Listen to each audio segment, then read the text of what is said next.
Nous avons eu un service funèbre cet après-midi. Nous en aurons un autre demain matin. Alors j'ai dit, allons vite à l'église, afin de ne rien manquer du service. Je ne savais pas que Frère Neville me dirait, viens, monte en chair et parle un petit peu. Mais je suis vraiment heureux d'avoir l'occasion de vous saluer de nouveau au nom du Seigneur Jésus et pour son amour, sa bonté et sa miséricorde envers nous tous et envers notre frère, le pasteur, ici. Vous savez, Frère Neville est un peu différent de beaucoup de ministres. Un ministre, quand il cède sa chair, c'est quelque chose qui lui coûte vraiment. Vous ne vous rendez simplement pas compte de ce que ça fait. Mais Frère Neville a toujours été très attentionné et plein d'amour. Il m'a toujours cédé sa chair chaque fois que je suis là. Il dit, « Frère Bill », il ne se contente pas de vous demander si vous désirez le faire. Il vous convainc en quelque sorte de le faire, vous savez, et ça vous donne le sentiment que vous êtes doublement le bienvenu. Et j'en suis très heureux, vous voyez. On a vraiment du mal à dire non à quelqu'un comme ça. Quelqu'un de si aimable et gentil comme lui. Je l'ai entendu dire que son petit bébé vomissait et qu'il était malade. Et frère Junior, je crois que c'est son bébé que j'ai entendu tousser là derrière, il y a quelques instants. Junior, est-ce que c'est ton bébé qui toussait? Il y a beaucoup de gens qui attrapent le rhume et tout en ce moment. Nous prierons pour les malades dans très peu de temps. Maintenant, je vais simplement commencer là où je me suis arrêté ce matin, dans Actes, chapitre 4. Et je crois que je vais commencer vers le verset 10 du chapitre 4 des Actes des Apôtres, ou des Actes du Saint-Esprit dans les Apôtres. Voyez, c'est ce que nous pensons toujours. Nous appelons ça les Actes des Apôtres.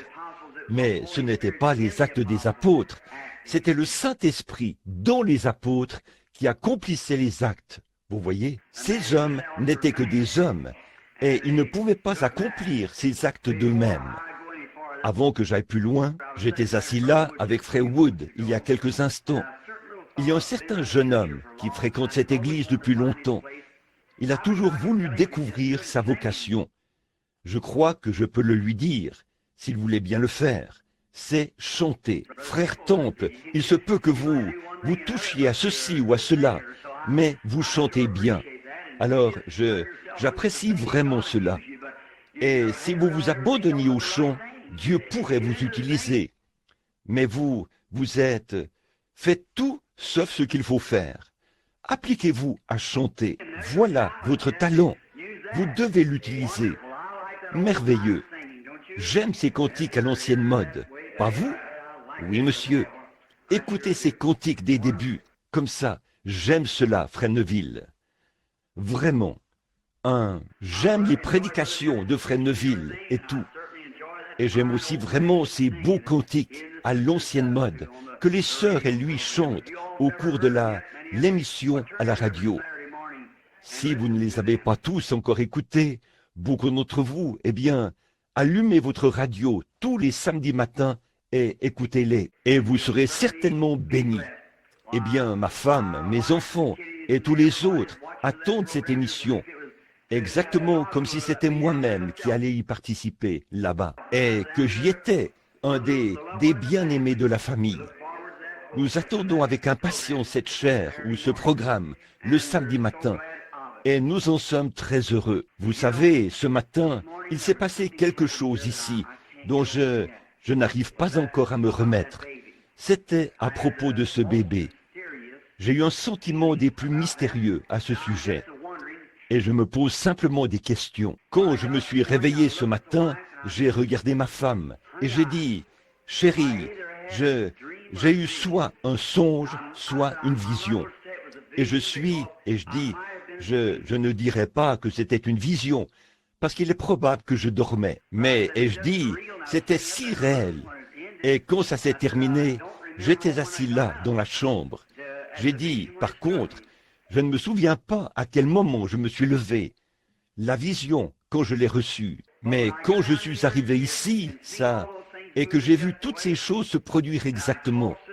Il y a quelques jours, j'avais appelé Sœur Cox pour lui parler d'un bébé qui était dans la même condition. Ça devait être ce bébé. Ce petit avait les yeux rongés par le cancer. Son petit œil était complètement rongé ici, et on ne voyait plus que l'orbite là. Cela avait attaqué l'autre œil, et le bébé était étendu là, inerte. Et un chirurgien bien connu de Louisville avait dit à sa mère de l'emmener ici pour que je prie pour lui. Alors et donc, je crois que Dieu a simplement, qu'il a donné une vision pour ce bébé. Et aussi sûr que je crois me tenir sur cette estrade ce soir, ce bébé est guéri. Oui, monsieur, il est très rare pour moi, frère Cox, de m'embrouiller au sujet de ce genre de choses. Bon, cela m'est arrivé une fois. Je n'arrivais pas à tirer au clair le cas de frère George Wright. Frère McDowell m'avait appelé pour que j'aille à son lieu de travail, ou visiter la mère de Charlie, là-bas. Et elle était presque sans vie, là, à l'hôpital. Et frère Mac voulait que j'y aille. Alors, je suis allé voir le bébé. Ça faisait 4 jours que j'allais voir frère George. Et je l'aimais. Mais je croyais de tout mon cœur qu'il s'en allait. C'est vrai, je croyais qu'il était en train de mourir. Et selon les médecins, il n'avait aucune chance de s'en tirer. Les caillots de sang se dirigeaient vers son cœur. Alors, il n'y avait rien à faire. Madame Wright, notre sœur, qui est assise ici, m'a demandé mon opinion là-dessus. Après avoir prié pour lui pendant 4 jours, j'ai dit, je crois que c'est terminé pour lui. Et la petite Edith m'a posé la question à ce sujet. Je me suis abstenu de lui dire. J'ai dit, oh, mais elle continuait d'avoir la foi.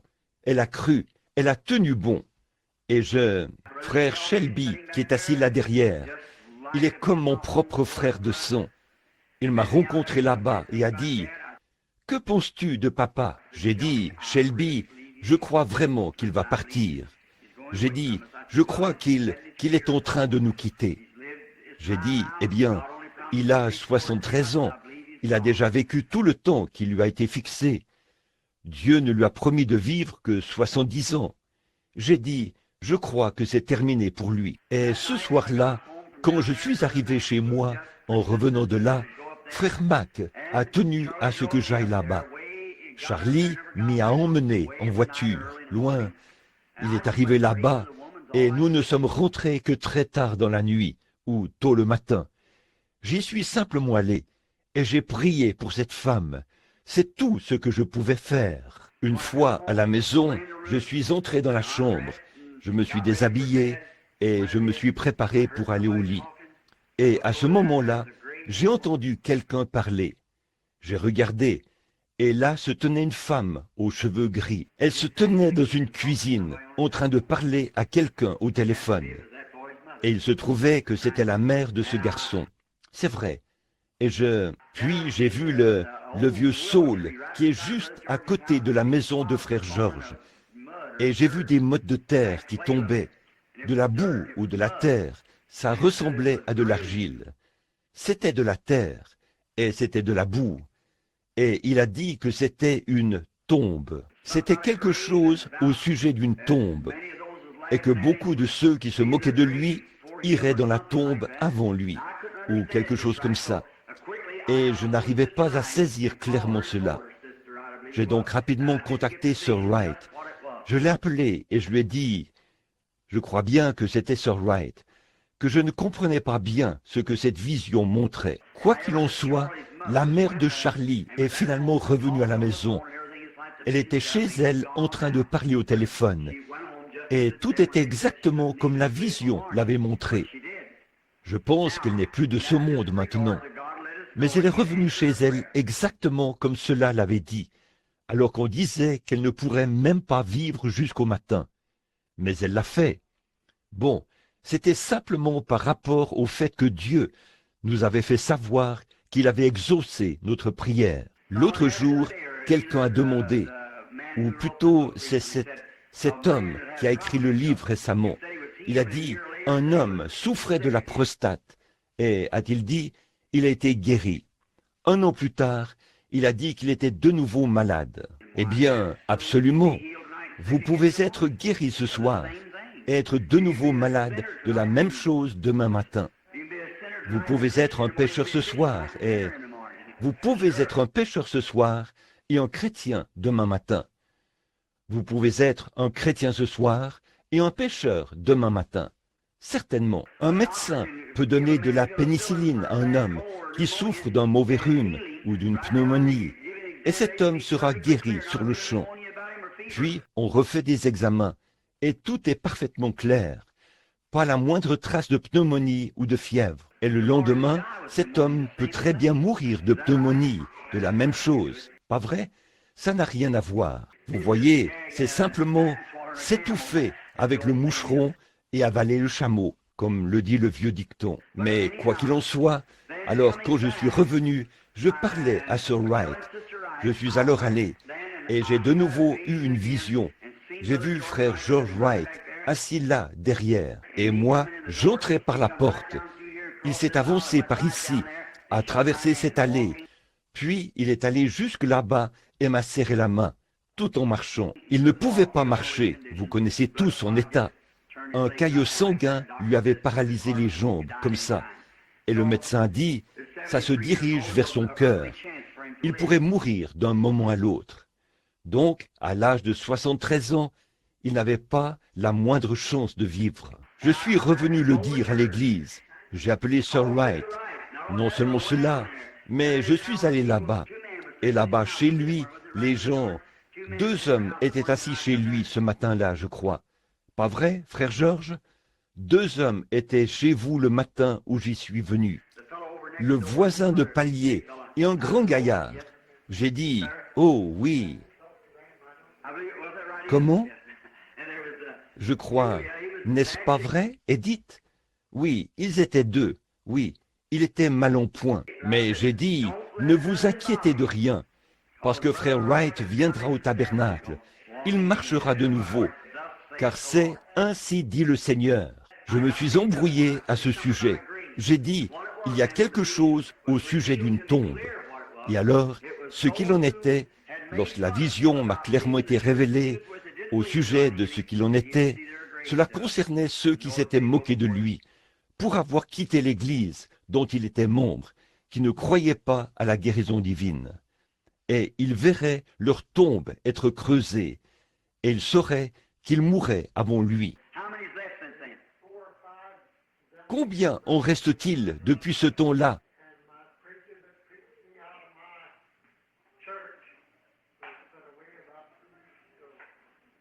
Le Seigneur a-t-il raison? Oui, monsieur, certainement. Ça fait 5 sur... Ça fait 4. Et avec celui-là, ça fait 5. 5 sont partis. Et ça ne fait pas encore 1 an. N'est-ce pas, frère Georges? À peine 1 an maintenant. Voilà ce qu'il en était, vous voyez? Quand le Seigneur parle, c'est absolument parfait. Vous pouvez simplement observer cela d'un bout à l'autre. Je n'en ai jamais vu une seule faillir. Et peu importe si nos précieux médecins et tout ont travaillé sur ce bébé, ils ont tout fait. Je ne suis pas absolument certain, mais je suis presque certain que c'est tout à fait la même chose. Parce que j'ai vu cette femme avec ce machin sur elle, vous savez, du maquillage sur les lèvres. Et c'est l'endroit où on avait prêché aux funérailles de ma femme. Et ce bébé ressemblait à mon bébé, Sarah, qui est là derrière, voyez? Et c'est ce bébé-là, j'en suis presque certain. Si c'est le cas, il n'y a absolument rien d'autre au monde. Mais j'ai vu ce bébé, de la mort, revenir à la vie, voyez? Et il vivra, aussi sûr que Dieu est au ciel ce soir, et que ses paroles sont vraies. Oui, monsieur, je le crois de tout mon cœur. Alors, nous allons observer et voir. Le Seigneur est merveilleux. N'est-ce pas qu'il l'est? Comme il est bon pour nous. Or, ce matin, nous avons vu dans notre étude du livre des Actes que l'Église s'est enflammée du feu de la gloire de Dieu et que le Seigneur Jésus était venu rendre témoignage à la terre de ce qu'il était le Fils de Dieu et qu'il lui faisait vraiment confiance et qu'il leur avait dit qu'il lui était impossible pendant qu'il était dans un corps de chair d'être dans tous les gens. il ne pouvait être que dans un seul corps, mais que s'il s'en allait, il reviendrait sous forme de l'Esprit, et qu'à ce moment-là, il viendrait à chaque cœur affamé, chaque cœur qui a faim et soif de lui, et que les œuvres mêmes qu'il avait faites ici sur terre, il continuerait de les faire dans son Église jusqu'à la fin du monde. N'êtes-vous pas heureux d'être dans cette Église ce soir? Pas le toit de cette Église. Je veux dire dans l'Église. Il n'y a qu'une seule Église. Et on n'y adhère pas. On ne peut pas en recevoir de papier. On y entre par la naissance. C'est tout. On naît dans cette Église. Et c'est par la grâce qu'on y naît. Vous ne pourriez pas avoir faim d'y entrer. Vous n'en avez aucun désir. L'idée même de cela vous répugne, à moins que Dieu lui-même ait décrété que vous serez dans cette Église. Et si un jour vous faites partie de cette Église, Dieu le savait avant la fondation du monde, que vous seriez dans cette Église. Il a décrété cela, et il vous a prédestiné à être dans cette Église. N'est-ce pas merveilleux? Tous ceux qui entendront ma voix viendront à moi, pas vrai? Et tous ceux que le Père m'a donnés viendront à moi, et je les ressusciterai au dernier jour. Vous voyez, bon, les gens disent, je ne crois pas à ces choses-là. Ne les méprisez pas, plaignez-les, vous voyez, priez pour eux. En effet, ils n'ont rien ici à l'intérieur, et ils n'auront probablement jamais rien qui puisse les amener à croire. C'est d'un point de vue théologique qu'ils croient cela. Ils disent, eh bien oui, je crois que c'est simplement... Mais ce que je veux dire, c'est qu'ils ne peuvent pas croire à moins que Dieu soit vraiment dans leur cœur. Voyez?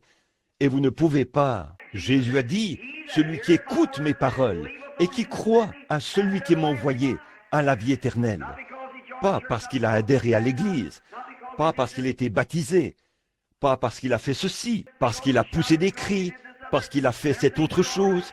Ces choses-là sont très bien. Adhérer à l'Église, se faire baptiser, pousser des cris.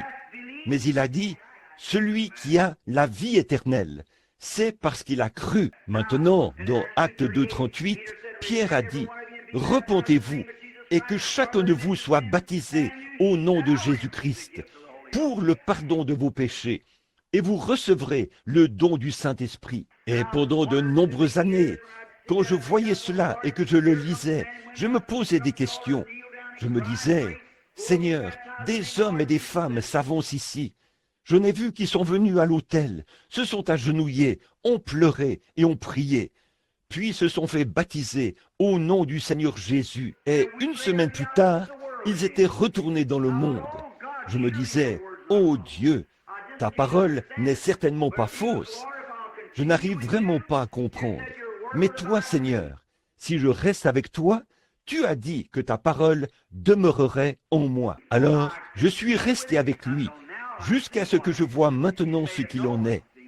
Il l'a fait connaître, vous voyez, et je n'ai jamais su ce qu'il en était jusqu'au jour où le Seigneur l'a dévoilé. Et voilà que c'était juste là, devant moi. À ce moment-là, j'ai vu que pour commencer, ces gens n'étaient pas ce qu'ils devaient être. Vous voyez, que nul ne peut venir à moi si mon Père ne l'attire. Cela ne dépend pas de celui qui veut l'être. C'est Dieu qui, par élection, rend cela possible. La question n'est pas de savoir si vous voulez cela ou non. Vous n'avez rien à y voir. C'est Dieu. Lui, il endurcit qui il veut endurcir. Il fait miséricorde à qui il veut. C'est vrai. Et peu importe qui vous êtes, ou le rang que vous avez, que vous soyez un président, ou que vous soyez un clochard dans la rue, ça n'y change absolument rien. Dieu fait miséricorde à qui il veut. Et avant le commencement du monde, il a prédestiné que tant de personnes, tout au long des âges, qui elles étaient, seraient sauvées. Et tous ceux qu'il a prédestinés viendront à lui. C'est vrai, tous viendront, et aucun d'eux ne sera perdu. Il a décrété, a dit qu'il y aurait une église là-bas. Elle serait sans défaut, elle serait sans ride. Et maintenant, alors que les âges avançaient, comme nous l'avons vu ce matin au cours de la leçon, ces grands docteurs orthodoxes, renommés et raffinés au possible, Ils étaient tout ce qu'il y avait de plus saint sur la terre. Et la Bible, écoutez, la Bible dit, ils étaient sans reproche. En effet, ils disaient, « Oh, je ne toucherai pas cela, je ne ferai pas ceci. » Vous voyez, mais ça, ce n'était pas la grâce, c'était les œuvres. Et nous sommes sauvés, non pas par les œuvres, ou par ce que nous faisons. Ce n'est pas ce que j'ai fait qui m'a sauvé, c'est ce que Christ a fait qui m'a sauvé. Voyez, parce que je n'ai pas de sainteté. Si j'essayais de dire, eh bien, j'ai arrêté de boire, j'ai arrêté de fumer, j'ai arrêté de voler, de mentir, et ainsi de suite. Ça, c'est ce que j'aurais fait, vous voyez. Ce serait mon œuvre. J'aurais de quoi me vanter, mais je n'ai rien arrêté. Il est simplement venu à moi et les a ôtés de moi. Voyez, c'est ça. Alors, ce n'est pas ce que j'ai fait, c'est ce que lui a fait. Et à ce moment-là, le Saint-Esprit demeure en vous et croit chaque jour. Il croit tout simplement et se développe de plus en plus. Il fait sortir les choses, les soucis, les tentations. Au fur et à mesure que vous les vainquez, le Saint-Esprit prend sa place. Savez-vous quoi? Si vous avez une très grave tentation par rapport à quelque chose qui est mal, ayez la victoire là-dessus quelquefois. Et voyez si votre témoignage ne se renforcera pas grâce à cela. Regardez Samson. Quand il a vu, le lion s'est précipité vers lui pour le tuer. Et il a tué ce lion quand la puissance de Dieu est descendue sur lui. Il l'a tué à main nue. Il lui a probablement arraché la mâchoire. Un tout petit gringalet aux cheveux bouclés, à peu près haut comme ça. Un petit gars tout maigre, dans la rue, avec 7 petites tresses sur la tête, comme une petite poule mouillée. Il n'était rien d'autre qu'une petite poule mouillée, avant que l'Esprit de Dieu descende sur lui. Or, ce ne serait pas difficile de croire qu'un grand géant puisse tuer un lion de ses mains. Je crois qu'il pourrait le faire.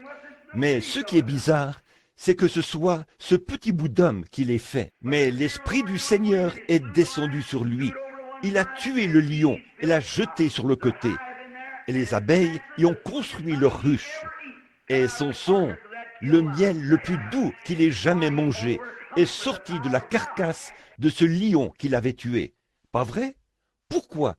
Il l'avait vaincu par la puissance de Dieu. Et si jamais vous voulez manger du miel sucré venant de quelque chose, vainquez cette chose par la puissance de Dieu. C'est vrai. Voyez comme c'est bon. Oh là là. Passez par. Peut-être que vous avez été un ivrogne. Et pourtant, chaque fois que vous sentez l'odeur du whisky ou de la bière ou de quelque chose, vous avez envie de boire cela. Vainquez cela par la puissance de Dieu. Passez devant cela une fois et voyez quel sentiment vous avez dans votre cœur. Une fois que cette chose est complètement morte, alors tout est fini. Oh là là, quel miel sucré vous en tirerez. Alors ces gens-ci avaient vraiment vaincu. Le jour de la Pentecôte, ils avaient tous été remplis du Saint-Esprit. Les puissances de Dieu étaient sur eux. Des dons leur avaient été donnés, le parler en langue et tout. Ils passaient des moments merveilleux et l'Église était en feu. Maintenant, je vais aborder cela d'un autre petit point de vue, celui d'Étienne, à ce moment-ci, jusqu'à ce que je revienne à mon texte original, si je le peux. Remarquez, il y avait un homme du nom d'Étienne. Il n'était pas l'un des apôtres. Non, il ne l'était pas. C'était un simple diacre. Mais, ô frère, il avait quelque chose dans son cœur. Il ne pouvait pas garder le silence. C'est ainsi qu'est chaque homme quand il reçoit cela dans son cœur. Il ne peut tout simplement pas le garder pour lui. Oh, il faut qu'il le dise à quelqu'un. Et ils étaient là, dans la rue, à tenir des réunions de réveil. Et ils passaient des moments glorieux. Eh bien, c'était comme une maison en feu par un jour de grand vent. On ne pouvait pas l'arrêter, c'est tout. Alors, ils l'ont capturé dans la rue et l'ont traîné de force jusqu'au tribunal du Sanhédrin. Ils ont dit, « Frère, nous allons nous occuper de ce gars-là. Nous allons mettre fin à tout ce fanatisme. » Et ils l'ont mis en prison jusqu'au matin. Le tribunal du Sanhédrin s'est réuni. Peut-être qu'un demi-million de personnes, ou plus, se sont rassemblées là-bas. Ils ont emmené le brave petit Étienne là-bas, en le poussant. Mais quand il est entré, frère, il est entré et son visage resplendissait comme celui d'un ange.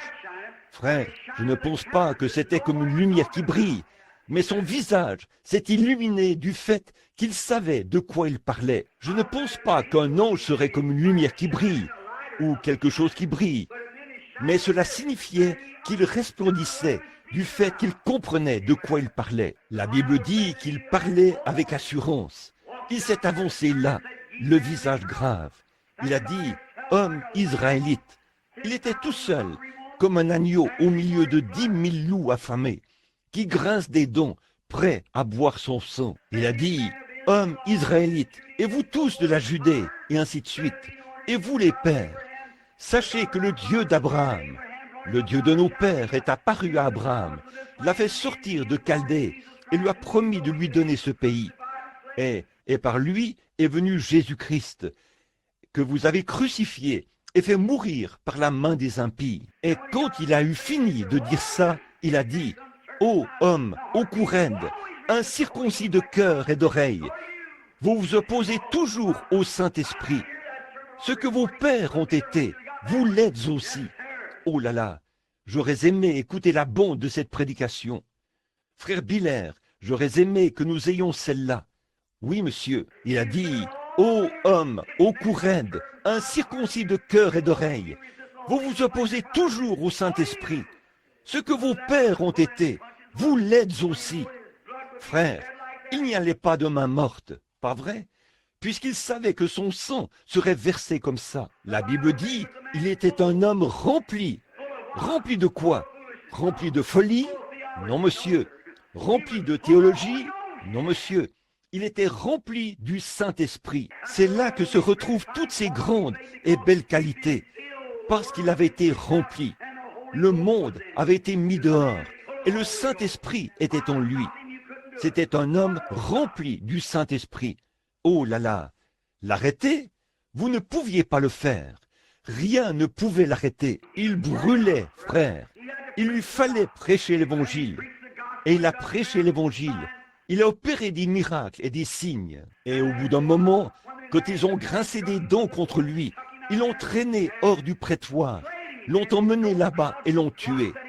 Ils ont jeté sur lui des mottes de terre et des pierres, et l'ont écrasé jusqu'à ce que mort s'en suive. Paul se tenait là. Il avait approuvé cela. Et quand Paul a baissé le regard et qu'il a vu Étienne mourir, Étienne a levé les yeux et a dit « Je vois les cieux ouverts. Je vois les cieux ouverts. Et Jésus debout à la droite de Dieu. » Paul a baissé le regard. J'imagine qu'il s'est gratté la tête et qu'il s'est dit « Qu'est-ce qui se passe ?» Il a dit « Seigneur, ne leur impute pas ce péché. » Et il s'est endormi, bercé dans les bras de Dieu. Eh bien, il n'a plus senti une seule autre pierre à partir de cet instant-là. Dieu l'a pris dans ses bras et l'a bercé pour qu'il s'endorme, exactement comme le ferait une mère avec son nourrisson. Dieu l'a placé sur la poitrine de Christ, l'a transporté jusqu'au trône de Dieu, où il est en paix. Il est compté parmi les martyrs. Et là-bas ce soir, il a une couronne de martyrs. Il est immortel et il se tient parmi les hommes. C'était Étienne là, rempli du Saint-Esprit. C'est vrai, les mottes de terre étaient devenues indolores, les grosses pierres aussi, alors qu'elles s'abattaient sur sa tête. Dieu l'a bercé jusqu'à ce qu'il s'endorme. La Bible n'a jamais dit qu'il est mort. La Bible dit il s'est endormi. Amen. C'est ainsi que meurent les chrétiens. Amen. Très bien. Donc, il passait des moments merveilleux. Cet événement leur a été rapporté. Comme l'a dit Frère Neville dernièrement. Pas juste, cela a vraiment stimulé le zèle des apôtres et tout. Il fallait qu'ils fassent quelque chose à ce sujet. Les voilà repartis prêcher l'Évangile en y mettant toute leur énergie. Pierre et Jean, deux hommes ignorants et sans instruction, sont passés par la porte appelée la Belle. Oh là là, le diable s'est dit, bon là, ils sont juste en train de prêcher là-bas, ça ne fera aucun mal. En effet, tous ces gens croient dans le fait de prêcher et tout. Mais quand ils ont passé la porte appelée la Belle, un homme était étendu là. Le Saint-Esprit a dit, « Pierre, cet homme-là peut être guéri. Il a la foi. » Lorsqu'il a vu qu'il avait la foi pour être guéri, il a dit, « Lève-toi. » Il l'a aidé à se mettre debout et l'a soutenu jusqu'à ce que ses chevilles deviennent fermes. Et il est parti en bondissant et en sautant, tout en louant Dieu. Vous savez quoi? Cela a causé plus d'ennui que toutes les prédications qu'ils ont jamais prêchées. Frères, que quelque chose de phénoménal commence. Vous verrez se dresser contre la personne tous les voyous, tous les chiens de l'enfer, assoiffés de sang. Pas vrai? C'est vrai, je vous le dis. Pierre a prêché un sermon le jour de la Pentecôte, et 3000 âmes ont été sauvées. Le diable n'a même pas bougé de son lit. C'est vrai. Oh, eh bien, laissez-les tranquilles. Voyez, mais il est passé par la porte appelée la Belle le lendemain, et il a guéri un homme boiteux de naissance. Et tout l'enfer s'est déchaîné contre lui. C'est vrai, on l'a jeté en prison, et on l'a gardé là toute la nuit. Oui, monsieur, on l'a mis en prison, là, dans la cellule, à cause de la chose phénoménale. Le diable a dit, « Voyons donc, je ne peux pas laisser cela commencer, la guérison divine. S'ils le font, ils vont vraiment chambarder tous mes plans. » C'est vrai. En fait, je peux très bien les duper de temps à autre avec un peu de théologie, mais je ne peux certainement pas les duper face à cette chose véritable qui est en train de se produire et que les gens voient s'accomplir. Je vais simplement arrêter cela avant que ce groupe n'entre en scène. Il n'a jamais pu arrêter cela à cette époque-là. Il ne peut pas arrêter cela maintenant. C'est vrai. L'évangile de Dieu continuera d'avancer encore et encore. Et quand il n'y aura plus de cieux ou plus de terre, cette parole demeurera toujours la même. Car les cieux et la terre passeront, mais mes paroles ne passeront point. Elles ne peuvent pas passer. Ces paroles sont tout aussi immortelles que Dieu lui-même. Elles ne peuvent pas passer. J'en crois chaque mois. Tout ce que Jésus était, il l'est maintenant. Et il le sera toujours. C'est vrai, il est le même hier, aujourd'hui et éternellement. Le même Saint-Esprit qui est descendu le jour de la Pentecôte est le même Saint-Esprit d'aujourd'hui. Je reconnais qu'il était foulé aux pieds, ridiculisé, mal interprété, qu'on en a présenté une image inexacte. Et tout le reste comme ça, c'est juste la contrefaçon du diable. Mais il existe un vrai et authentique baptême du Saint-Esprit qui produit les mêmes résultats que ceux qu'ils ont obtenus le jour de la Pentecôte. C'est vrai, le diable a certainement ses appâts à Corneille là-dehors. Je vous dis la vérité. Chaque fois que vous voyez un épouvantail, souvenez-vous, quelque chose de bon se trouve dans les parages. C'est vrai, certainement. On ne voit pas d'épouvantail autour des vieux ananas ou, je veux dire, des orangers, des osages là dehors. C'est sous les grands arbres, aux bons fruits, qu'on voit des épouvantails, parce qu'on veut éloigner les oiseaux. Le diable remplit d'épouvantail la vraie religion du Saint-Esprit. Il en met autant que possible. En effet, c'est là que se trouve Jésus-Christ, le Fils de Dieu ressuscité, et sa puissance immortelle, le même hier, aujourd'hui et éternellement. Amen. Ça signifie qu'il en soit ainsi. Très bien. Nous voyons donc qu'on les a mis en prison. Le lendemain matin, on leur a donné une bonne raclée et on les a relâchés. Et ce matin, nous avons vu Pierre se tenir au milieu d'eux, ici au chapitre 4. Et il a dit, « Eh bien, hommes israélites, et vous tous qui séjournez en Judée, sachez ceci, ce Jésus de Nazareth, il a prouvé qu'il était un homme de Dieu. Tous les signes et les prodiges que Dieu a opérés par lui prouvent qu'il était un homme de Dieu. Il savait qu'il était l'homme de Dieu. Puis il a dit, par la main des impies, vous avez crucifié et mis à mort le prince de la vie, lui que Dieu a ressuscité, et nous en sommes témoins. Il a dit, c'est par la foi en son nom que cet homme est guéri. Il a dit, si nous sommes interrogés aujourd'hui pour les bienfaits que nous avons faits, sachez-le, et que toute la maison d'Israël le sache.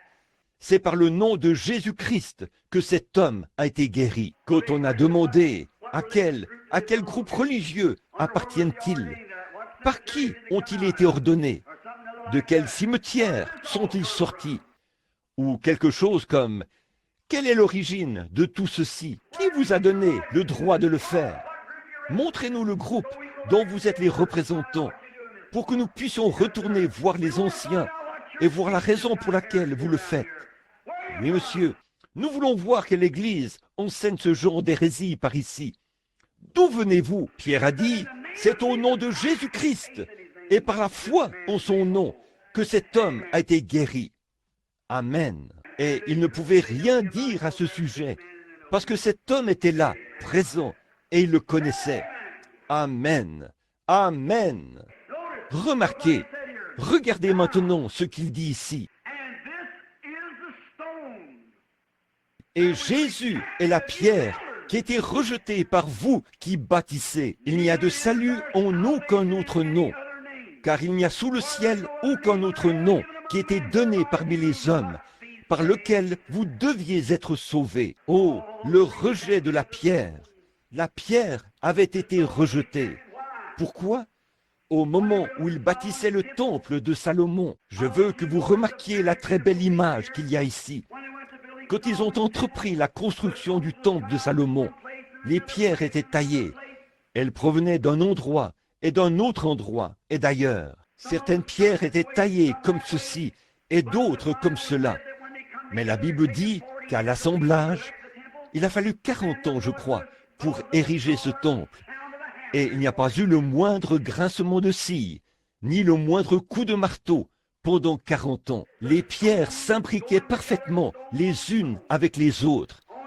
Tout ce qu'ils avaient à faire, c'était de les enduire d'un peu de mortier et de les poser. Et ça collait ensemble, pierre sur pierre, pierre sur pierre. Pensez-y. Maintenant, voici mon opinion là-dessus, frère. Ce temple-là représentait le temple spirituel, le temple dans lequel nous sommes maintenant. Ils viennent dans le temple pour recevoir leur bénédiction. Nous avons été baptisés dans le temple de Dieu, dans le corps de Dieu, dans le corps de Jésus-Christ. Et nous sommes en Christ par le baptême du Saint-Esprit. 1 Corinthiens 12. Il n'y a donc maintenant aucune condamnation pour ceux qui sont en Jésus-Christ. Romains 8, 1, qui marchent non selon la chair, mais selon l'esprit. Leur désir est tourné vers des choses spirituelles. Ils ne se soucient pas des choses charnelles. Ma chair dit, je suis trop fatigué. Mon esprit dit, tu ne l'es pas. C'est moi ton patron. Suis-moi. Amen. Je vois un cas là-bas et le médecin dit, vous savez bien que cette maladie est inguérissable. C'est une cause perdue. Je regarde la personne, je dis, c'est vrai, mais le Saint-Esprit vient et donne une vision. Il dit, la personne va se rétablir. Alors je dis, ainsi dit le Seigneur, cet homme-là vivra, et nous ne marchons plus selon les choses de la chair, nous marchons selon les choses de l'Esprit. C'est vrai. Alors, quand ces pierres étaient assemblées, elles avaient été taillées partout dans le monde, à différents endroits. Le bois et l'œuf, provenant des grands cèdres du Liban, ils avaient été coupés et transportés à Joppé, sur des chars à bœufs, et ainsi de suite, sur des radeaux, jusqu'à ce qu'ils arrivent là pour servir à la construction du temple. Mais quand on les assemblait, je veux vous faire remarquer ceci, une pierre avait été taillée comme ceci, une autre pierre avait été taillée d'une autre manière. Il se peut que pendant que les maçons les taillaient, ils se disputaient, ils faisaient des histoires et tout, comme le font beaucoup de prédicateurs aujourd'hui. Je suis méthodiste, je suis de l'Église de Dieu. Gloire à Dieu, je fais partie des assemblées.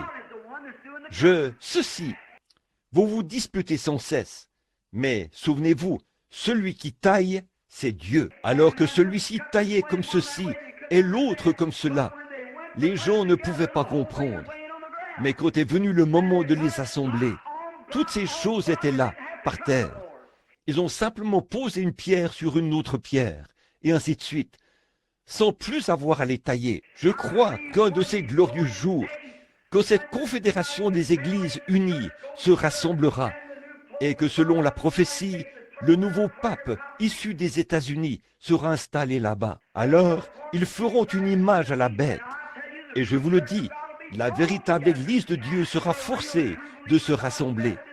Les vrais, les véritables croyants, qui sont parmi les méthodistes, les baptistes, les presbytériens, les pentecôtistes, les nazaréens, les pèlerins de la sainteté, et que sais-je encore, se rassembleront et seront cimentés par l'amour de Dieu. Ils formeront le corps du Seigneur Jésus-Christ. Tous les croyants et les agnostiques et les esprits superficiels seront mis à l'écart. Ils iront de l'avant et entreront dans la confédération des églises. Et l'autre jour, j'ai lu que même les assemblées de Dieu sont entrées dans la confédération des églises. Oh là là!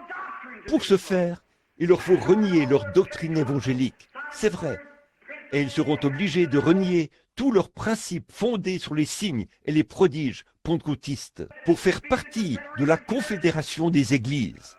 Oh frères, il leur faut renier cela pour avoir du prestige. Je préférerais, comme je l'ai souvent dit, rester couché à plat ventre, boire de l'eau plate, manger des crackers, être populaire aux yeux de Dieu, être son serviteur de Dieu, que d'avoir ce que ce monde a de meilleur. Si je me retrouvais dans l'obligation de faire des compromis sur ma foi dans le Seigneur Jésus-Christ et sa Bible, je crois que ceci est la parole infaillible de Dieu et que chaque parole qu'elle contient est vraie. Oui, monsieur. Bon, là, nous allons voir comment ils se comportaient. Ils avaient rejeté, ils s'étaient mis à poser les pierres. Et à un moment donné, ils sont tombés sur une drôle de pierre. Ils ne pouvaient pas utiliser cette pierre. Ils disaient, cette pierre n'est d'aucune utilité. Et ils ont jeté cela quelque part là-bas, dans le tas de mauvaises herbes. Ils ne pouvaient pas l'utiliser. Elle avait une drôle de forme. Ils ont essayé d'ériger leur bâtiment. Et ils sont arrivés à un certain endroit. Là, ils avaient placé toutes les pierres. Ils les avaient placées comme ceci. Ils sont arrivés à un endroit où ils n'arrivaient pas à trouver de pierres pour faire le coin. Ils ont poursuivi leur construction et le travail avançait encore et encore. Et l'édifice est arrivé au point où ils ne pouvaient plus aller plus loin, car il leur fallait une pierre angulaire. Ils ont cherché parmi toutes les pierres afin de trouver une pierre angulaire, mais ils n'arrivaient pas à en trouver une. Et tout à coup, quelqu'un s'est avancé vers le tas de mauvaises herbes. Et la pierre même qu'ils avaient rejetée était la pierre angulaire. Et c'est ce qu'il en est aujourd'hui, mes amis. L'église méthodiste, c'est très bien. L'église baptiste, c'est très bien. L'église presbytérienne, les pentecôtistes, les nazaréens, les pèlerins de la sainteté, peu importe laquelle, elles sont très bien. Mais ce qu'il y a, frères, c'est qu'ils rejettent la vraie pierre angulaire. Voilà pourquoi l'évangile n'est pas proclamé dans le monde entier, avec de la puissance, des signes et des démonstrations, parce que les dénominations retranchent la puissance même de ce qui est phénoménal. Lorsqu'ils disent « les jours des miracles sont passés », la guérison divine, ça n'existe pas. Le parler en langue, ça n'existe pas. Le surnaturel, ça n'existe pas. Ça, c'était pour une époque passée. Et vous verrez, frères, que tous ceux qui disent cela sont directement mis au rencard.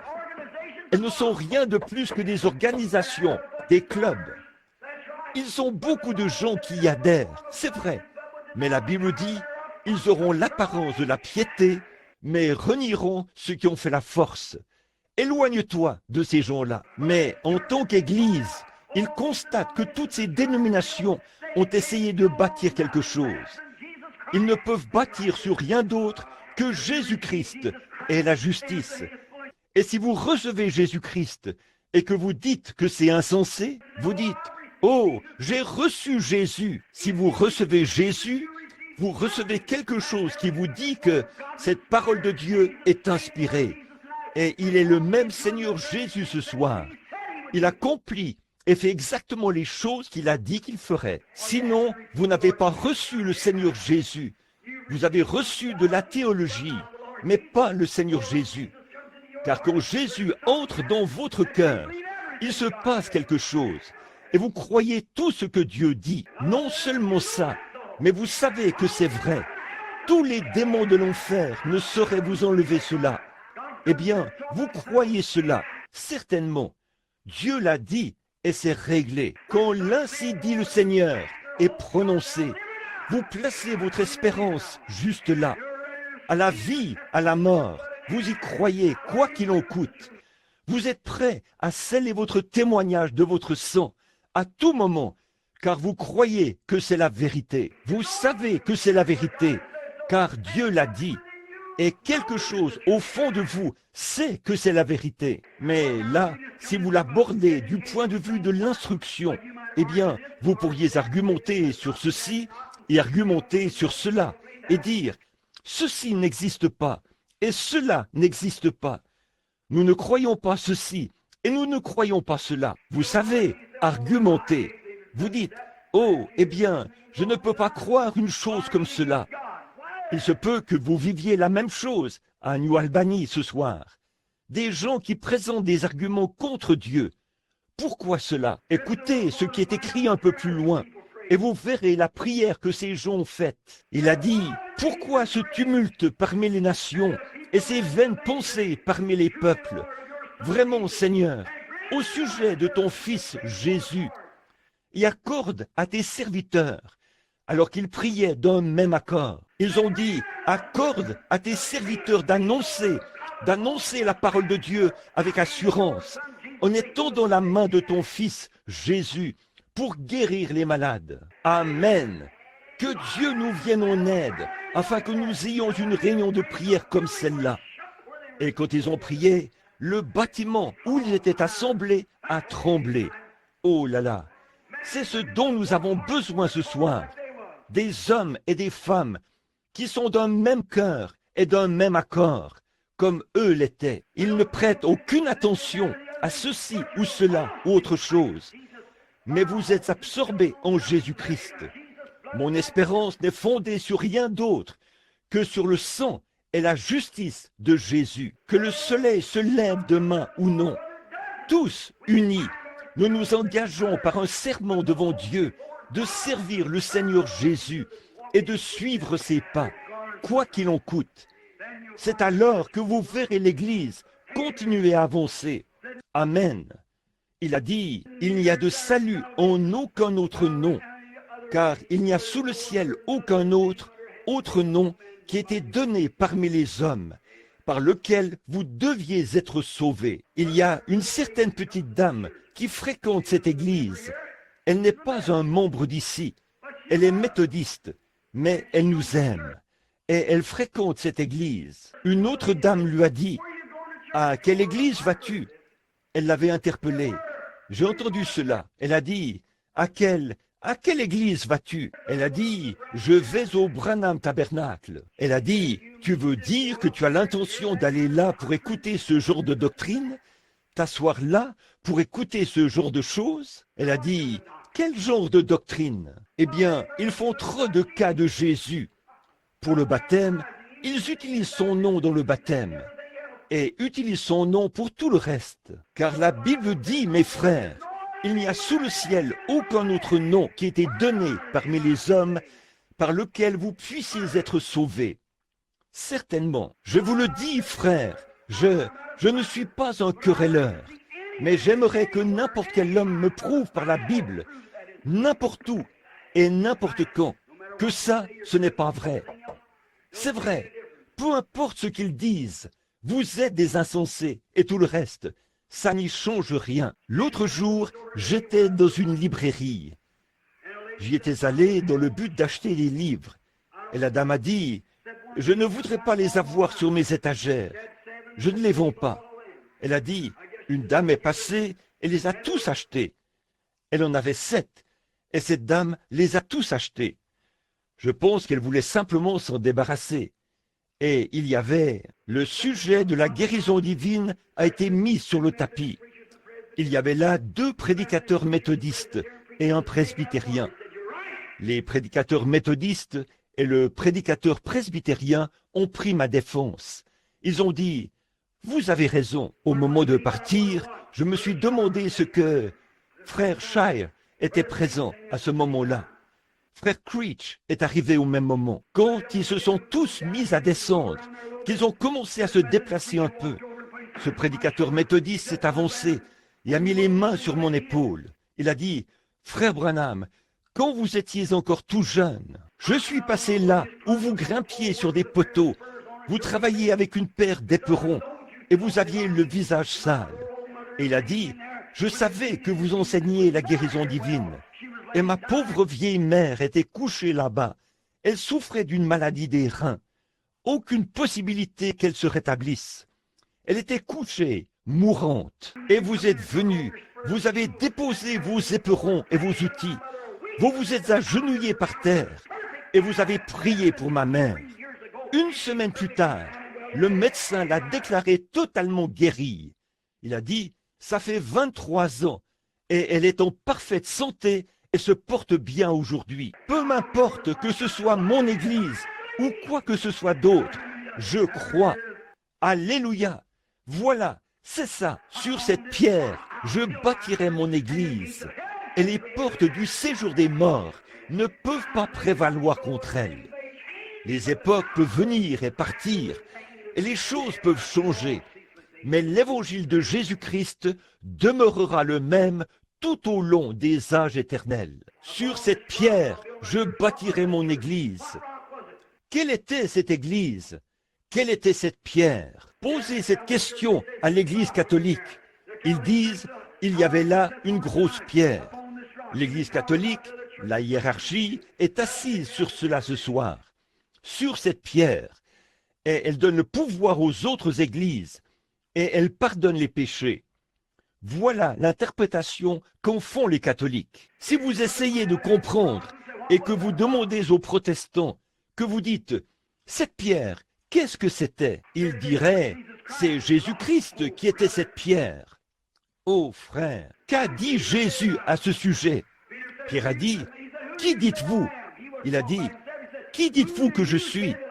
Il ne parlait pas de lui-même. Il avait dit « qui dites-vous que je suis ?» Les uns disent que tu es Moïse et d'autres disent que tu es Élie. Mais vous, qui dites-vous que je suis? Pierre a dit « tu es le Christ, le Fils du Dieu vivant. » Il a dit « tu es heureux, Simon, fils de Jonas, car ce ne sont pas la chair et le sang qui t'ont révélé cela. Tu n'as pas accepté la théologie d'un homme à ce sujet. Tu n'as pas appris cela dans un séminaire. Mais c'est mon Père qui est dans les cieux qui te l'a révélé. Et sur cette pierre, alléluia, quelle pierre? La révélation spirituelle par laquelle Dieu se manifeste à l'individu. Alléluia! Sur cette pierre, je bâtirai mon église, et les portes du séjour des morts ne peuvent pas prévaloir contre elle. Quand un homme est véritablement né de l'Esprit de Dieu, et que du sommet de la tête jusqu'au bout des orteils, il a été transformé par la puissance de la résurrection du Seigneur Jésus-Christ, que ses idées égoïstes ont disparu et que Dieu a cet homme entièrement sous son contrôle. Alors il croira chaque parole écrite du Seigneur Jésus-Christ et il mettra chacune d'elles en pratique. Sur cette pierre, je bâtirai mon église et les portes du séjour des morts ne peuvent pas prévaloir contre elle. Amen. Il y aurait de quoi vous sentir religieux, n'est-ce pas? Certainement. Jésus est la pierre rejetée par vous qui bâtissez. Et il n'y a de salut en aucun autre nom, si ce n'est ce nom du Seigneur Jésus. Et la Bible dit ici qu'ils savaient que c'étaient des hommes du peuple, sans instruction. De quelle école viennent-ils? Une bande de nigauds qui arrive là. Eh bien, qui est cette bande d'illettrés? Des gens illettrés et sans instruction. Eh bien, ces hommes ne connaissent même pas leur alphabet. Eh bien, écoutez le langage qu'ils emploient. Des, het, haint, ain't, tot, fait et perish. Quelle sorte de gens est-ce? Voyons, dans quel séminaire avez-vous étudié? Vous êtes docteur qui? Voyez? Mais ils étaient bien obligés de les reconnaître. parce qu'ils savaient qu'ils avaient été avec Jésus. C'est ça l'essentiel, frère. Si vous n'arrivez pas à faire la différence entre des grains de café et des grains de haricots, mais si vous connaissez le Seigneur Jésus-Christ et la puissance de sa résurrection, je préférerais avoir ça plutôt que n'importe quoi d'autre. Oui, monsieur, oh là là, oh Dieu, ancre-moi là, que je me repose sous l'arbre, où la source coule si librement, où l'agneau est la lumière, et l'âme des sauvés ne meurt jamais. Fais que je m'ancre là, oh là là, que je m'asseye près de l'arbre toujours vert, une fois le voyage de cette vie terminé. Oh, ne convoite pas les vaines richesses qui passent rapidement, cherche à obtenir ces trésors célestes. Ils ne passeront jamais. Tiens la main immuable de Dieu. Tiens sa main immuable. C'est vrai, à la fin de ce voyage, si à Dieu tu as été fidèle, ta belle demeure dans la gloire, ton âme ravie verra un de ces soirs, ou un de ces matins, ou un de ces midis, votre âme se retirera de votre corps, comme une dent qu'on arrache. Vous marchez sur des fils ténus, qui pourraient se rompre à tout moment. Mais qu'est-ce que ça peut me faire? Qu'est-ce que ça peut vous faire? Car de ses ailes éternelles, il l'élèvera. Une fois cette âme sortie d'ici, il s'en saisira. Il y aura quelqu'un là, au bout du chemin, oh là là, pour la porter et l'entourer de ses bras éternels, et la faire traverser la vallée de l'ombre de la mort, pour la faire paraître là-bas, devant le Père, irréprochable et irrépréhensible. Alors, pourquoi s'inquiéter? Pourquoi nous soucier de ce que le monde a à dire, ou de ceci, cela, autre chose? Tant que nous tenons la main immuable de Dieu dans la nôtre, pourquoi nous soucier de quoi que ce soit? Que les gens, que tout le monde, que les hommes, les femmes, les enfants, que tous ceux qui sont ici et qui ne connaissent pas le Seigneur Jésus-Christ, donnez-moi une raison pour laquelle vous ne devriez pas le servir. Donnez-moi une raison pour laquelle vous laisseriez passer Noël sans accepter le Seigneur Jésus-Christ. Arrêtez de penser à ceci ou à cela. Arrêtez de vous demander, devrais-je faire ceci ou faire cela? Je vous pose une question bien précise. Avez-vous cru au Seigneur Jésus-Christ? Si vous croyez vraiment, je vous prouverai par la Bible que vous avez la vie éternelle et que vous ne pouvez pas périr.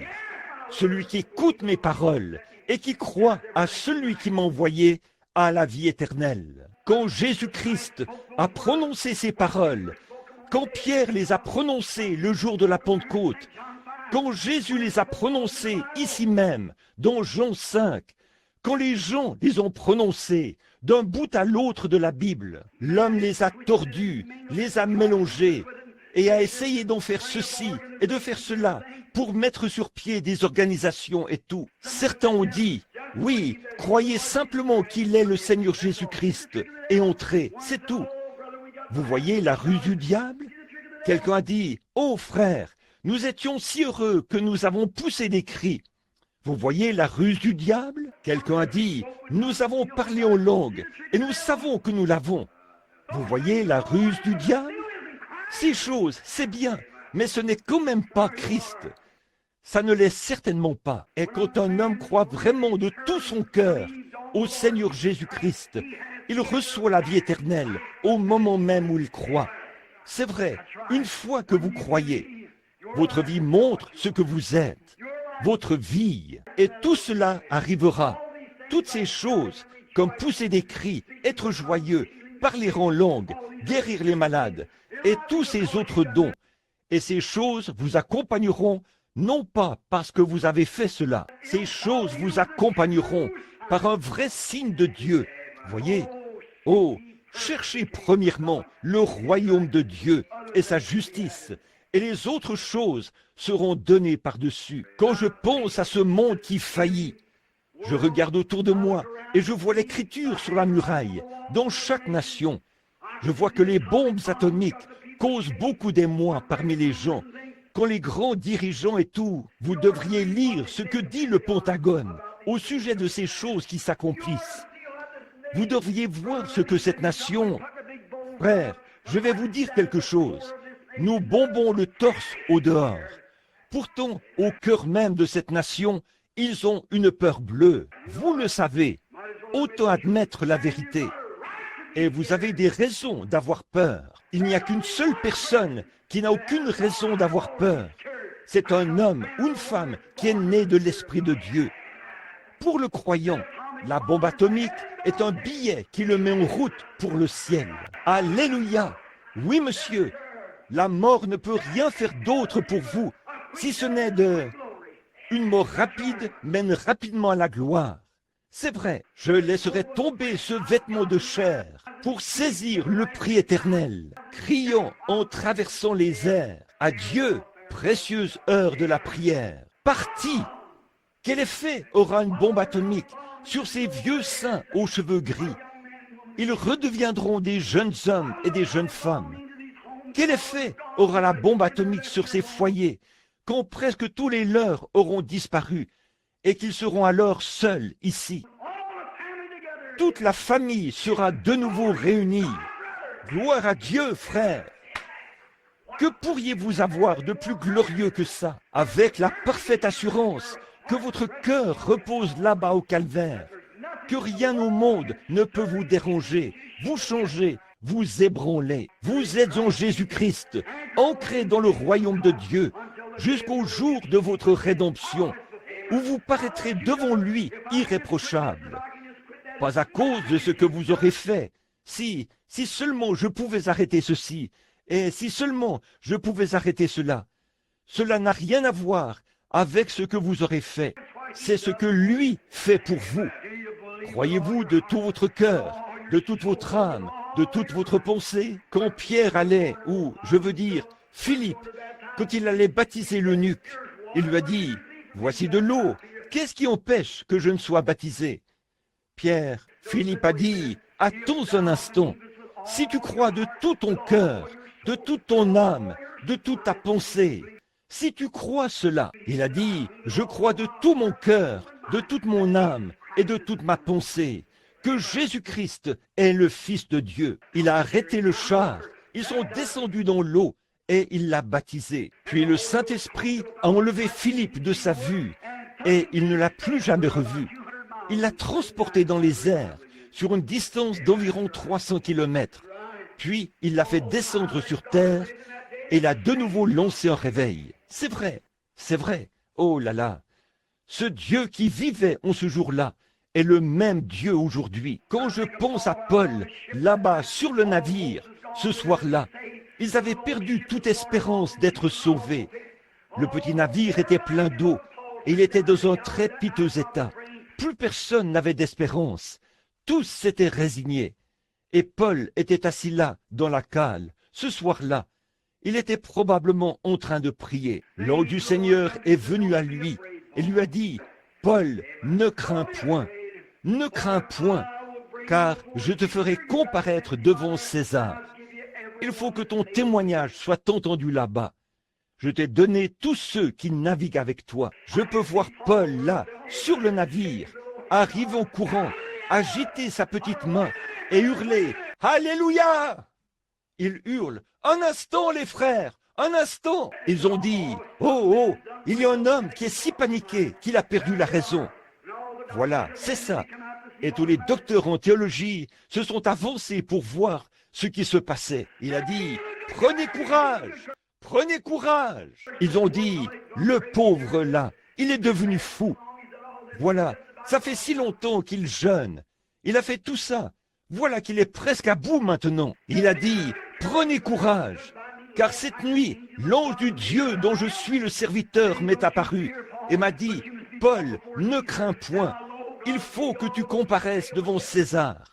Et voici, Dieu t'a donné tous ceux qui naviguent avec toi. » Il a dit « Mais le navire doit faire naufrage sur une certaine île, car j'ai vu cela dans une vision. Mais je crois Dieu qu'il en sera exactement comme il me l'a montré. Et c'est arrivé à la lettre, exactement, mot à mot. C'est vrai. Bon, je veux maintenant vous faire remarquer un petit quelque chose pour que vous puissiez en avoir un aperçu dans un autre angle. Regardez, quand ils ont mis les chaloupes à l'eau pour essayer de s'échapper, Paul a dit, le seul moyen pour vous d'être sauvés, c'est de rester dans ce navire. Il vous faut le faire selon l'ainsi dit le Seigneur. Le Seigneur avait donné une vision, mais il fallait que ce soit fait selon sa manière à lui. Et quand Dieu donne un modèle de l'Église du Saint-Esprit, frère, et la manière de faire sortir cette chose du chaos, vous pouvez avoir vos conseils des quatre, vos pentagones et tout ce que vous voulez. Vous pouvez établir des églises et des ministres, créer des théologies et leur donner des programmes pédagogiques. Ça ne marchera jamais tant que les gens ne reviendront pas à la manière éternelle de Dieu et qu'ils recevront le baptême du Saint-Esprit. Alors ils s'en iront prêcher et des signes et des prodiges accompagneront leur ministère. Ça ne marchera jamais avec autre chose que cela. Dieu a le programme, mais vous devez vous aligner sur ce programme. Oh Dieu, aide-nous ce soir. Frère Neville, aide-nous ce soir à croire cela.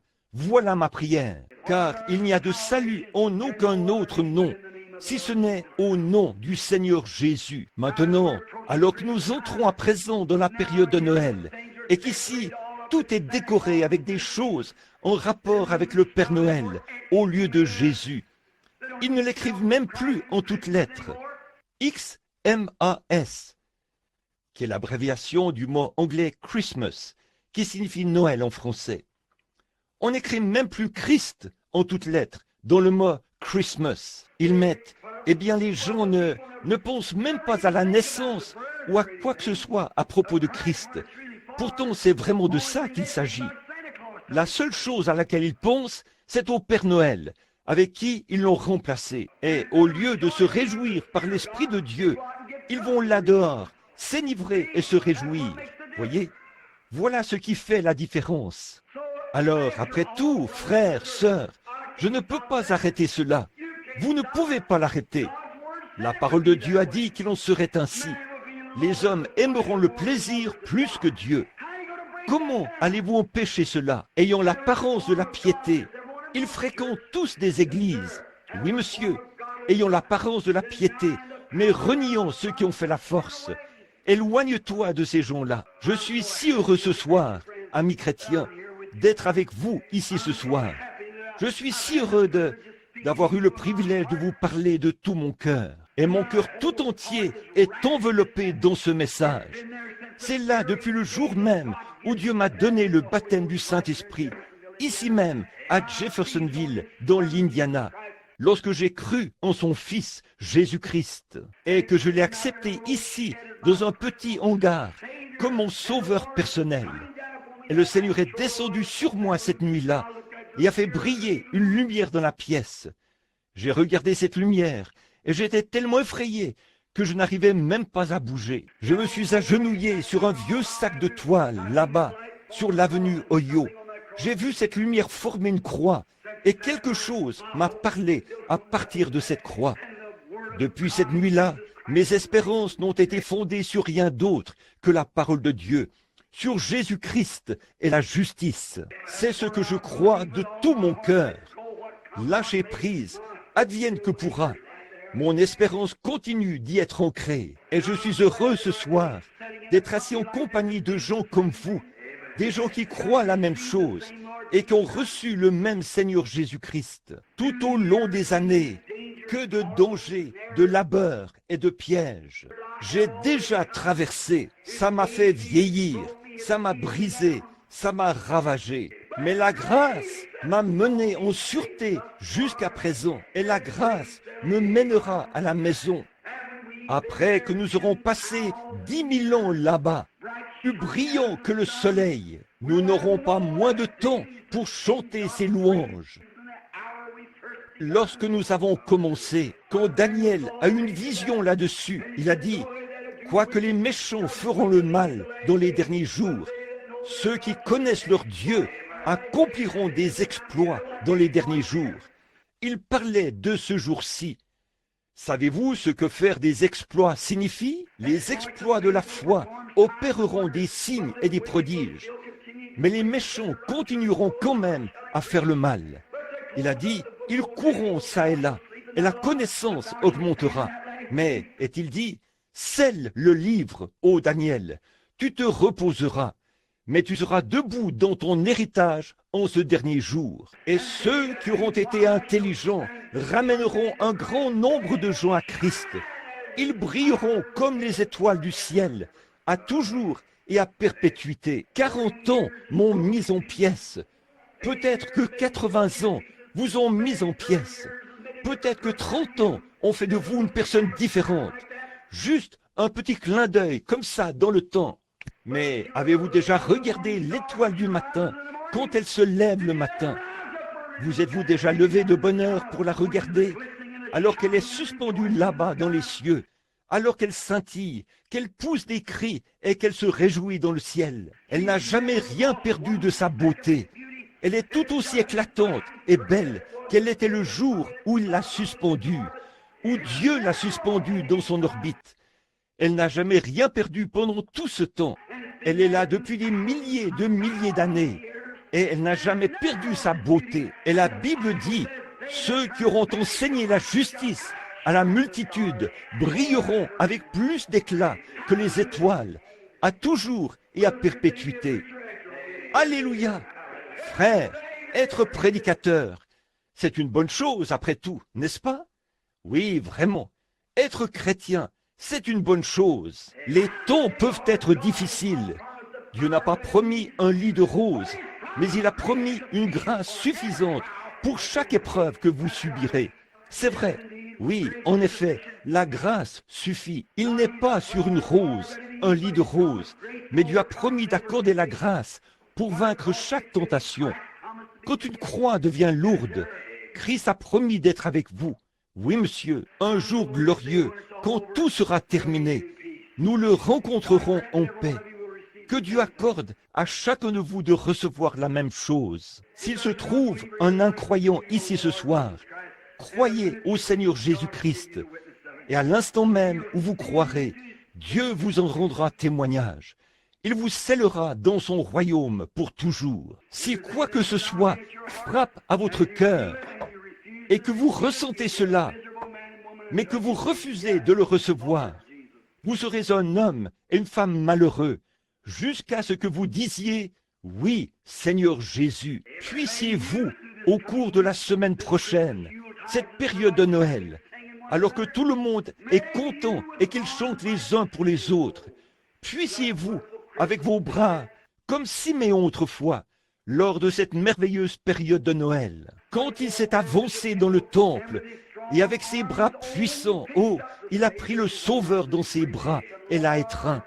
Et il a dit, Seigneur, laisse ton serviteur s'en aller en paix, selon ta parole, car mes yeux ont vu ton salut. Puissiez-vous, de la même manière, pendant ce Noël, tendre les bras de la foi et étreindre non pas un Père Noël, ni échanger un cadeau, mais puissiez-vous tendre les bras de la foi pour inviter et étreindre dans votre cœur ce même Seigneur Jésus que Siméon a tenu dans ses bras il y a bien des années.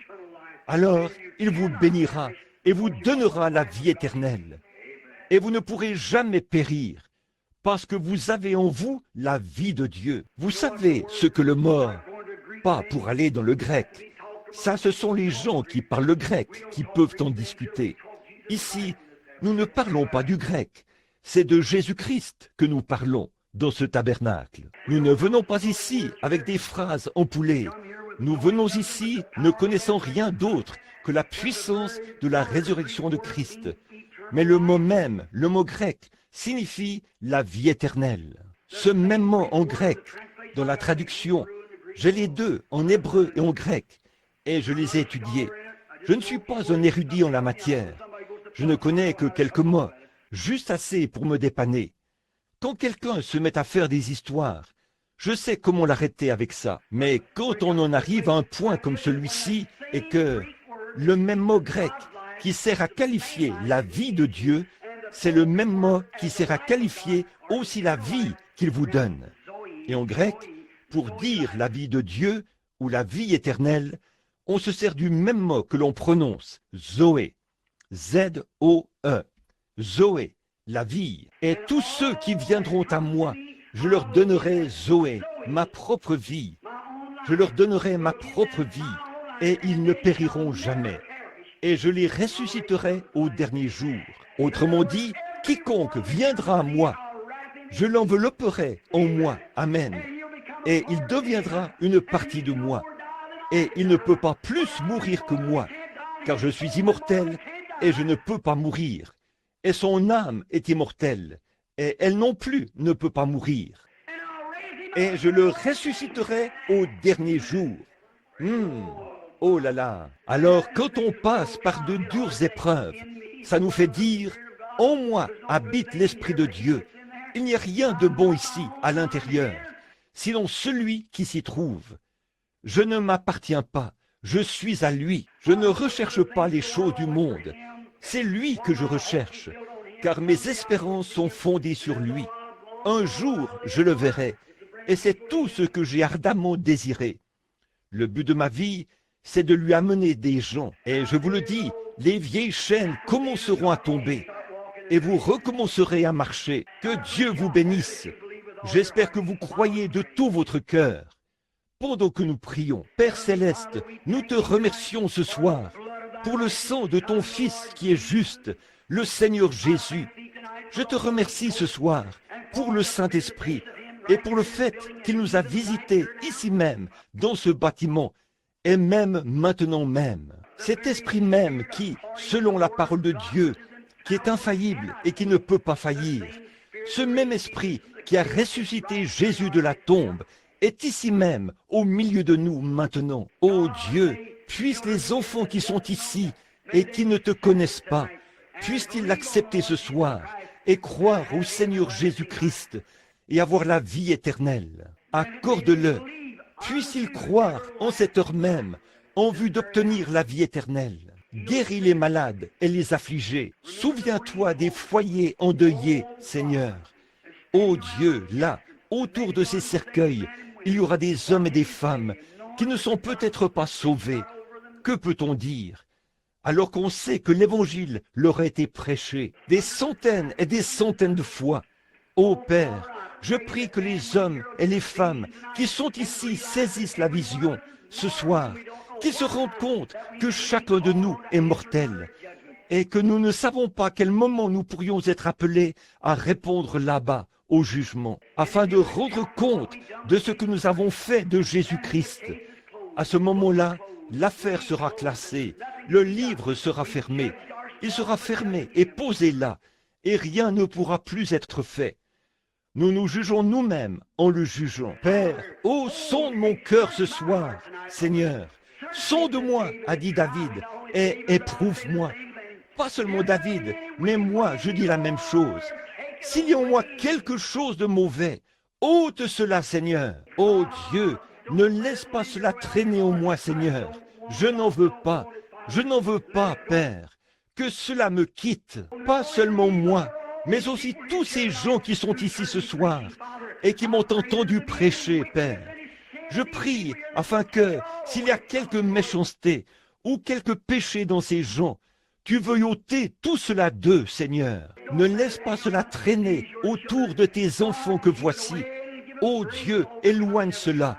Accorde-leur la grâce d'avoir la victoire dans chaque épreuve. Accorde-le, Seigneur. Puisse la semence de Dieu qui est sortie du panier maintenant prendre racine dans le cœur des gens et croître jusqu'à la vie éternelle. Nous demandons ces bénédictions au nom de Jésus-Christ. Amen.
Oh, je désire chanter un de ces jours. Je crois que le Seigneur me permettra de chanter un de ces jours. Oui, quand j'aurai traversé le fleuve, c'est vrai, quand je traverserai de l'autre côté. Peut-être pas de ce côté-ci. Je ne sais pas chanter. Mais savez-vous quel cantique je chanterai?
Combien peuvent le chanter ce soir, la main levée en guise de témoignage?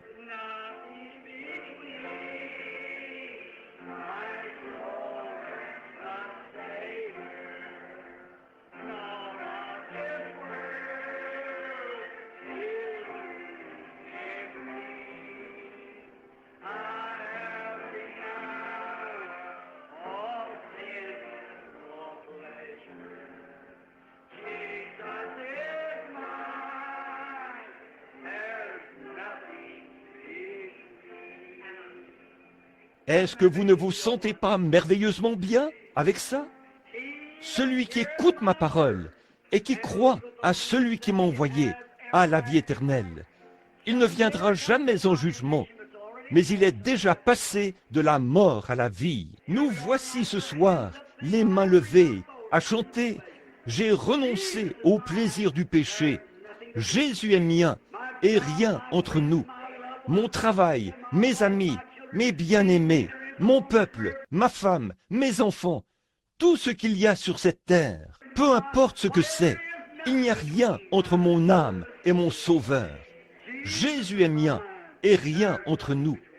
Toutes les autres choses sont secondaires.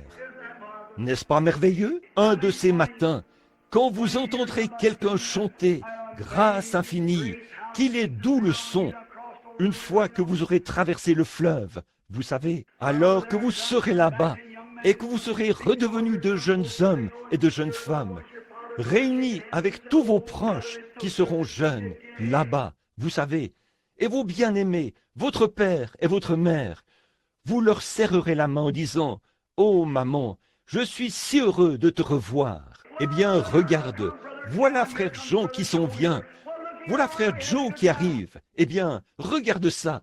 Nous passons des moments merveilleux, n'est-ce pas? Et là, quelque part sur la colline, vous entendrez quelqu'un chanter « Grâce infinie, qu'il est doux le son qui un jour a sauvé un misérable comme moi. » Vous courez jusqu'au sommet de la colline et vous regarderez là-bas. Vous verrez une petite cabane là, dans le coin. Frère Branham se tiendra quelque part là, en train de chanter « Grâce infinie ». Vous direz « Eh bien, gloire à Dieu, il est arrivé à la maison, le voilà, il chante « Grâce infinie ». Oh là là!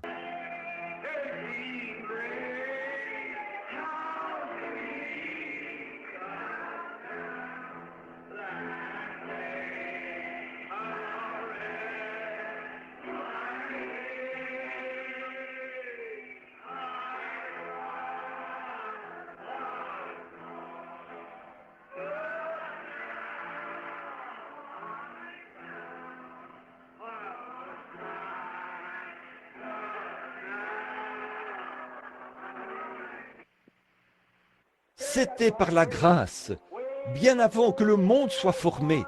Dieu a parlé à ces êtres angéliques. Il a dit, j'aurai quelqu'un du nom de William Branham, et il prêchera l'évangile.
Ce sera merveilleux, n'est-ce pas?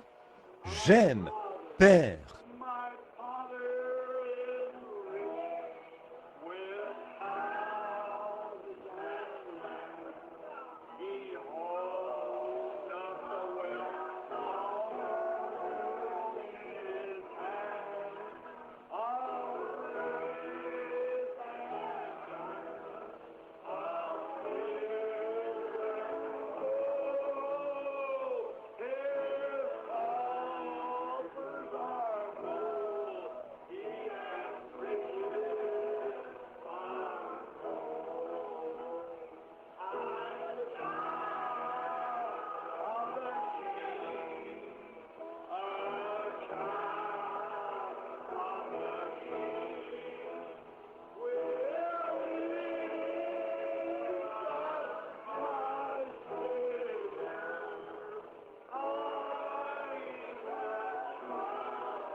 Notre Père céleste, combien nos cœurs sont touchés par ces vieux cantiques composés par le Saint-Esprit.